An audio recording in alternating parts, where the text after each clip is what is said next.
নমস্কার, কেমন আছো সবাই? আশা করছি সবাই খুব ভালো আছো, আর আমরাও ভালো আছি। আমি দেবারতী। আমার আরও একটি নতুন ব্লগে তোমাদের সকলকে জানাই অনেক স্বাগত। রবিবারের সকাল, যথারীতি স্কুল নেই, অফিস নেই, একটু দেরি করেই ঘুম থেকে ওঠা। আর এখন বাজে সকাল 8:30। শোনা যাচ্ছে ওর ড্রয়িং ক্লাসে। 8:30 বাজলে কি হবে, রোদের কিন্তু তেজ নেই জানো তো। ওরা গেল, ওর বাবা ওকে ছাড়তে গেল, আর আমি বারান্দায় একটু দাঁড়িয়েছিলাম। তো তারপরে চা খেয়ে চলে এলাম না, আজকে একটু ঘরের ঝুল জানলাগুলো পরিষ্কার করব। ঘরের ঝুল সেরকম পড়েনি, কিন্তু জানলাগুলোতে একটু একটু ধুলো পড়েছে জানো তো। আর ওর বাবা বাড়ি আছে দেখে ওর হেল্প নিয়ে খাটটাকে একটু টেনে সরালাম। আর খাটের উপর দেখেছো তো, বেডসাইড টুলটা, চেয়ার সব তুলে দিয়েছি। তা না হলে তো ঘরটা ভালো করে ঝাড় দেওয়া যাবে না। আর এত ভারী খাটটা তো আর আমি একা একা টেনে সরাতে পারি না, সেই জন্য খাটটা সরাতে হলে আমাকে তো হেল্প নিতেই হয়। আর খাটটা যেহেতু বক্স খাট, একদম উঁচু নয় জানো তো, ফ্লোরের সাথে প্রায় লাগানো, তো প্রত্যেক দিন তো আর ওটাকে টেনে টেনে সরিয়ে খাটের নিচ ওই তারপরে দেয়ালের দিকটা ঝাড় দেওয়া সম্ভব হয় না। সেই জন্য মাঝে মাঝে সপ্তাহে একবার বা 2 সপ্তাহে একবার এটাকে টেনে সরিয়ে তারপর কোণাগুলো ঝাড় দিয়ে নিই।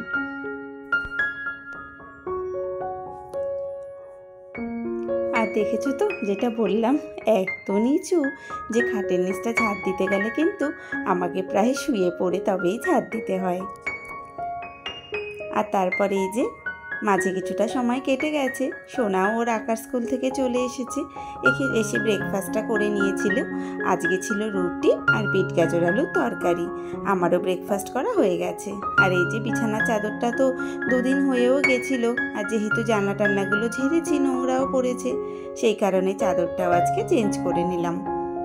এমনিতেও বিছানার চাদর আমি 2 দিন পর পরই পাল্টে নিই, না হলে যেন কেমন একটা খুঁতখুত করে জানো তো। ঘরের মধ্যে যদি বিছানাটা পরিষ্কার থাকে তাহলে কিন্তু মনটাও বেশ ফ্রেশ লাগে, তাই না? আর আজকে তো রবিবার, সোনার সারাদিন ছুটি, নিজের মতো করে খেলছে, টিভি দেখছে, এই করেই সময়টা কাটাচ্ছে। সোম থেকে শনি তো স্কুল থাকে, একটা ঘড়ি ধরার টাইমের মধ্যে রুটিনের মতো করে চলতে হয়। কিন্তু রবিবার যেহেতু সেই ব্যাপারটা নেই, সেই জন্য কিন্তু নিজের ইচ্ছে মতো একটু আগে পরে করেও কাজ করা যায়, কোনো অসুবিধা হয় না, তাই না? সারাটা সপ্তাহ কিন্তু এই রবিবারের জন্যই আমরা সবাই অপেক্ষা করে থাকি, সে বাচ্চারা হোক কি বড়রা।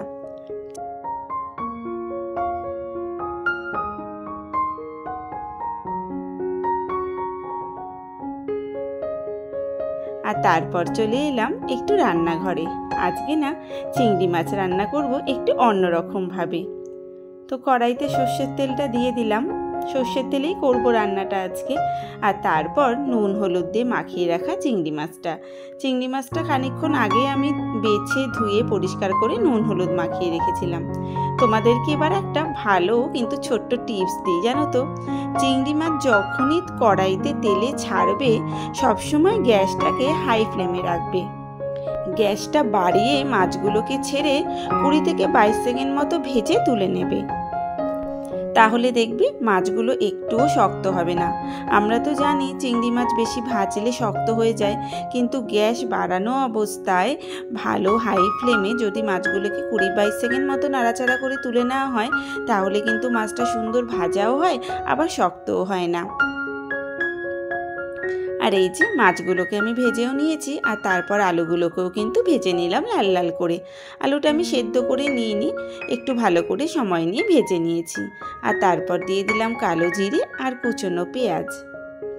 এই কুচনো পেঁয়াজ আর কালো জিরেটা একটু নাড়াচাড়া করে নিয়ে তার মধ্যে দিয়ে দিলাম এবার আদা, রসুন, টমেটো, কাঁচা লঙ্কা কিন্তু আমি মাত্র একটাই দিয়েছি। এমনিতে তো আমরা কেউই ঝাল খাই না, আর সোনার তো চিংড়ি ফেভারিট, সেই কারণে ঝাল দিলে ও একদমই খেতে পারবে না, সেই জন্য একটাই কাঁচা লঙ্কা দিয়েছি। এবার এটাকে দেখো একদম তেল ছাড়া পর্যন্ত কষিয়ে নিয়েছি। এবার যেটা এর মধ্যে দেব সেটা হলো একটা পেস্ট। এই পেস্টটা হলো সর্ষে আর কাজু বাদাম, আর তার সাথে পেস্ট করার সময় মিক্সিতে দিয়ে দিয়েছিলাম অল্প একটু হাফ চামচের থেকেও কম সর্ষের তেল। এটাও কিন্তু একটা দারুণ টিপস। তোমরা যখন সর্ষে বাটবে কোনো রান্নাতে দেওয়ার সময় তার মধ্যে যদি একটু সর্ষের তেল দিয়ে বাটা হয় না, তাহলে সেই বাটাটা বেশ 3-4 দিন পর্যন্ত রেখেও ব্যবহার করা যায়। আর আরেকটা যেটা ব্যাপার সেটা হলো, আমরা সবাই জানি যে সর্ষে বাটা দেওয়ার পর বেশিক্ষণ যদি আমরা সেই জিনিসটা কড়াইতে সাঁতলাই তাহলে মাঝে মাঝে একটু তিতো হয়ে যাওয়ার সম্ভাবনা থাকে, তাই না? কিন্তু যদি বাটার সময় একটু সর্ষের তেল দিয়ে বাটা হয় না, তাহলে কিন্তু একদমই তিতো হবে না। বাড়িতে ট্রাই করে দেখতে পারো। আর আমি এই চিংড়ি মাছটার জন্য নিয়ে নিয়েছিলাম একটু সাদা সর্ষে, 5-6টা মতো কাজু বাদাম, আর ওই যে বাটার সময় অল্প একটু সর্ষের তেল দিয়ে বেটেছি। ব্যাস, এবার এই ঝোলটা একটু ফুটে উঠবে, তার আগে দিয়ে দিলাম ভেজে রাখা মাছগুলোকে।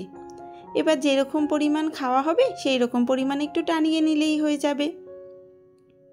চিংড়ি মাছটা কিন্তু খেতে দুর্দান্ত হয়েছিল, জানো তো, ভীষণ সুন্দর খেতে হয়েছিল। আর শেষে নামানোর সময় দিয়ে দিলাম একটু ধনেপাতা কুচি। তোমরা যারা আজকে আমার ভিডিও প্রথম দেখছো, যদি ভালো লেগে থাকে তাহলে চ্যানেলটা প্লিজ সাবস্ক্রাইব করে দিও। আর আমার পরিবারের সকল বন্ধুদেরকে জানাই আমার সাথে থাকার জন্য অসংখ্য ধন্যবাদ। চিংড়ি মাছ ভালোবাসে না এরকম মানুষ কিন্তু খুব কমই আছে, তাই না? অন্যান্য মাছ না খেলেও চিংড়িটা কিন্তু মোটামুটি আমরা সবাই খেতে ভালোবাসি, সে যেরকমভাবেই রান্না করা হোক না কেন। ব্যাস, এবার তো এটা হয়ে গেল। এবার গ্যাস ট্যাস মুছে যেটুকু বাসন বেরিয়েছে সেগুলোকে মেজে টেজে তারপর স্নান করে নেব। সকাল থেকে বিকেল অবধি কীভাবে রবিবার দিনটা কেটে যায়, তাই না? মনে হয় যেন একটা ছুটির দিন একটু আরাম করে কাটানো যাবে, কিন্তু সেটা মনে হয় আমাদের কারোরই হয় না। খাওয়া দাওয়ার শেষে ছাদ থেকে নিয়ে চলে এসেছিলাম জামা কাপড়গুলো। এগুলো তো বেশ ভালোই শুকিয়ে গেছে। আর এই যে বেলাও পড়ে গেছে, জানলাগুলো বন্ধ করে দিতে হবে। তারপরে আমি এখনই জামা প্যান্টগুলোকে ভাঁজ করে গুছিয়ে নেব। কাল থেকে আবার স্কুল আছে, তো স্কুলের যে দুটো একটা জামা প্যান্ট কাচা হয়েছিল সেগুলোকে এই সময়টাতে আয়রন করে রেখে দেব। তাহলে চলো বন্ধুরা, এর সাথে আমিও আজকের মতো বিদায় নিচ্ছি। তোমরা সবাই ভালো থেকো, সুস্থ থেকো আর সাবধানে থেকো। আবারও দেখা হবে নতুন একটা ভিডিওর সাথে। আজকের মতো টাটা।